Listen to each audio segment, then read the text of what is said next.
Bakal calon Bupati Buru, Aziz Hentihu, resmi mendapat sekaligus mengembalikan formulir pendaftaran Bacawagub, periode 2024-2029 ke Dewan Pimpinan Daerah Partai Keadilan Sejahtera Buruh, Sabtu 4 Mei 2024. Aziz Hentihu, Ketua Partai Persatuan Pembangunan Maluku itu, datang ke kantor PKS Buruh, didampingi Sekretaris DPW PPP sekaligus anggota DPRD Provinsi Maluku Rofik Akbar Afifuddin, anggota DPRD Kabupaten Buruh Hartini Wamnebo, dan Bambang Langlang Buana, Hamid Banda. Selain didampingi tim suksesnya, juga diantar ratusan simpatisan dan pendukungnya, dari sejumlah elemen masyarakat dan beberapa organisasi kemasyarakatan. Begitu tiba di kantor DPD PKS, Aziz Hentihu langsung disambut tim penjaringan calon kepala daerah.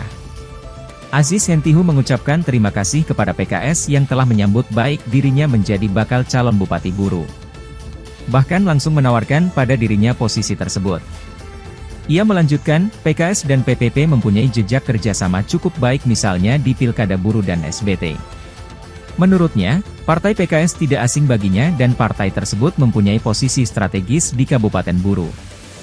Kami menyambut baik ya, tentu saja kita juga mengidentifikasi ya potensi calon wakil bupati yang ada di PKS dan tidak ada yang tidak mungkin bagi kita. Akan kita diskusikan, kita padukan, ya, komunikasikan dengan baik, dan kami menyambut baik. PKS dengan P3, kita juga punya jejak, ya, kerjasama yang cukup baik, misalnya di pilkada di sini, kemudian di Kabupaten SBT.